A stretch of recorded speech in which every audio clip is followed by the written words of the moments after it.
அனைவருக்கும் அன்பான வணக்கத்தை முதற்கண் தெரிவித்துக் கொள்கின்றேன். இன்னைக்கு இந்த வீடியோவில் நம்ம பார்க்கக்கூடியது முக்கியமான தலைப்பு. உங்க ஜாதகத்துல இந்த யோகம் இருந்தா உங்க வீட்டுல 8 தெய்வங்கள் காத்து நிற்கும். அதுதான் இந்த வீடியோனுடைய சிறப்பு. அதாவது ஜோதிட சாஸ்திரத்துல யோகங்கள் அப்படின்றது நம்ம போன ஜென்மங்கள்ல செய்த புண்ணியத்தை இந்த ஜென்மத்துல அனுபவிக்கிறதுக்குத்தான் யோகங்கள் அமைஞ்சிருக்கும். அப்படி இப்ப நான் சொல்லக்கூடிய இந்த யோகம் இருந்தா உங்க வீட்டுல 8 தெய்வங்கள் காத்து நிற்கும். அது என்ன சார் அப்படி ஒரு யோகம் அப்படின்னா, ஜோதிட சாஸ்திரத்துல ஒரு ஃபார்முலா இருக்கு. அது என்ன ஃபார்முலா அப்படின்னா, அரவுக்கு வீடு கொடுத்தோன் அம்பிளிக்கு கேந்திரத்தில் நின்று சுங்கனை கூடிவிட்டால் அஷ்டலட்சுமி யோகம் என்று பெயர். மறுபடியும் நான் சொல்றேன், அரவுக்கு வீடு கொடுத்தோன் அம்புலிக்கு கேந்திரத்தில் இருந்து சுங்கனை கூடிவிட்டால் அஷ்டலட்சுமி யோகம். இப்ப நான் விளக்கத்தை சொல்றேன். அதாவது அரவு என்பது பாம்பு. ஜோதிட சாஸ்திரத்துல 2 வகையான பாம்புகள் உண்டு. ஒன்று கரும்பாம்பு, இன்னொன்று செம்பாம்பு. கரும்பாம்பை ராகு என்றும் செம்பாம்பை கேது என்றும் ஜோதிட சாஸ்திரங்கள் வர்ணிக்கிறது.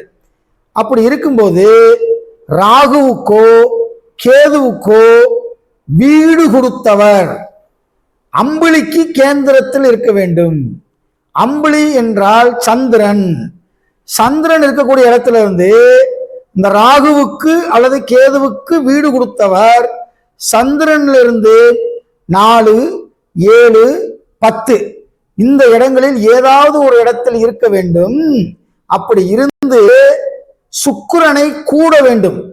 அப்படி கூடிருச்சுன்னா அவருடைய அந்த ஜாதகருடைய வீட்டுல 8 தெய்வங்கள் காத்து நின்று அவருக்கு உதவி செய்யும்.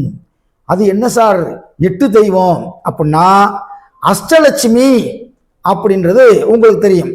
அஷ்டம் அப்படின்னா 8ன்னு அர்த்தம்.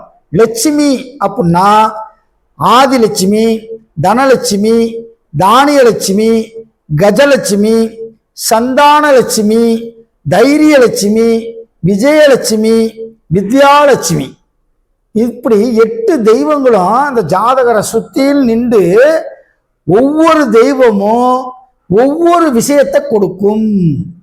இந்த அஷ்டலட்சுமி கோயில் எங்க இருக்கு அப்படின்னா, சென்னையில பெசன் நகர் இருக்கிற பீச், அந்த பீச்சில் தான் இந்த அஷ்டலட்சுமி கோவில் இருக்கு. ஆதிலட்சுமி என்பது மிகச்சிறந்த மகிழ்ச்சியையும் செல்வத்தையும் வாரி கொடுக்கக்கூடியது. அதுக்கடுத்து பார்த்தீங்கன்னா தனலட்சுமி. தனம் அப்படின்னா உங்களுக்கு தெரியும், பணம், செல்வம், பொருளாதார வளர்ச்சி. இதை பூராமே அந்த தனலட்சுமி அந்த ஜாதகருக்கு கொடுக்குமா. அதுக்கப்புறம் தானியலட்சுமி. தானியலட்சுமி என்ன செய்யும், டியூட்டி ஆஃப் ரெஸ்பான்சிபிலிட்டி என்ன அப்படின்னா, தானியம், உணவு வளம், விவசாய செழிப்பு. இப்போ ஹோட்டல் வச்சு கோடீஸ்வரன் ஆகுறாங்க. சேலத்தில் RR பிரியாணி இருக்கு. அந்த RR பிரியாணி வேர்ல்டு அளவில் இன்னைக்கு போயிருச்சு. அது மாதிரி பல உணவகங்கள் இன்னைக்கு உலகம் முழுவதும் இருக்கு. அப்போ உணவுப் பொருள்கள் மூலம், ஹோட்டல் மூலமாக அவங்களுக்கு அந்த செல்வத்தை அள்ளி அள்ளி கொடுக்கும். அதுதான் தனலட்சுமி. தானியலட்சுமி, தானியத்தின் மூலமாக லட்சுமி பணம் வருது. அதுக்கடுத்து பாருங்க கஜலட்சுமி. கஜ அப்படின்னாலே யானை அப்படின்னு பேரு. அப்ப கஜலட்சுமி என்ன செய்யும்னா, அரச யோகம், கீர்த்தி, ஐஸ்வர்யம், இந்த 3யுமே அந்த கஜலட்சுமி நமக்கு தரும். அரச யோகம் என்பது என்ன அப்படின்னா, ஒரு கவர்மெண்ட் வேலையில ஒரு பவர்ஃபுல்லான ஒரு போஸ்டிங்ல போய் உட்கார வைக்கிறது, அதிகாரமிக்க பதவியில் கொண்டு போய் செலுத்துவது அந்த கஜலட்சுமியோட யோகம். அதுக்கடுத்து 5வது லட்சுமி சந்தான லட்சுமி. சந்தானம் அப்படின்னாலே புத்திர பாக்கியம். அந்த 5வது பாவகத்துக்கு மட்டுமே நம்ம ஜோதிடத்துல தனியா அந்த காலத்திலேயே ஒரு நூல் இருக்கு. அது பேர் சந்தான மணி அப்படின்ற ஒரு பேர். அந்த சந்தான லட்சுமியை என்ன செய்யணும்னா, குழந்தை பேரு, குடும்ப வளர்ச்சி, குடும்ப மகிழ்ச்சி, இதெல்லாம் தரக்கூடிய வேலை சந்தான லட்சுமிக்கு உண்டு. அதுக்கடுத்து பார்த்தீங்கன்னா தைரியலட்சுமி. தைரியலட்சுமி என்பது ஒரு மனிதனுக்கு தைரியத்தையும் மன வலிமையையும் வீரத்தையும் விவேகத்தையும் யுத்திகளையும் கொடுக்கக்கூடியதுதான் அந்த தைரியலட்சுமி. அதுக்கடுத்து பாருங்க விஜயலட்சுமி. விஜய் அப்படின்னாலே வெற்றின்னு அர்த்தம், ஜெயம் அப்படின்னாலும் வெற்றின்னு அர்த்தம். அப்ப விஜயலட்சுமி என்ன தருமா, அந்த ஜாதகருக்கு வெற்றி மேல வெற்றி கொடுத்துக்கிட்டே இருக்குமா, சாதனை மேல சாதனை கொடுத்துக்கிட்டே இருக்குமா. இந்த வெற்றியும் சாதனையும் ஒரு மனிதனுக்கு வந்துட்டா என்ன வரும், புகழ் வரும். அந்த புகழையும் வாரி வாரி வழங்கி கொண்டே இருக்கக்கூடிய வேலையை செய்யக்கூடியதுதான் அந்த விஜயலட்சுமி. அதுக்கடுத்து 8வது லட்சுமி வித்யாலட்சுமி. வித்யாலட்சுமி என்பது கல்வி, ஞானம், கலைத்திறன், நுண்ணறிவு, இதை பூரா தரக்கூடியது வித்யாலட்சுமி.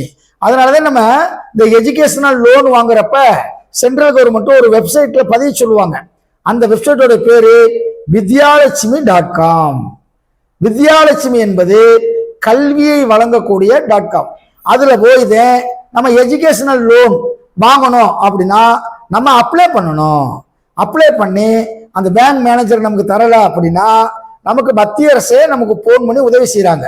அப்ப பாருங்க, கல்வி சார்ந்த ஒரு விஷயத்துக்கு பேரு மத்திய அரசு வித்யாலட்சுமி அப்படின்னு பேர் வச்சிருக்காங்கன்னா அது கல்வியையும் கல்வி தரக்கூடிய ஞானத்தையும் கலை நுணுக்கத்தையும் கலை திறமையையும் வழங்குகிறது.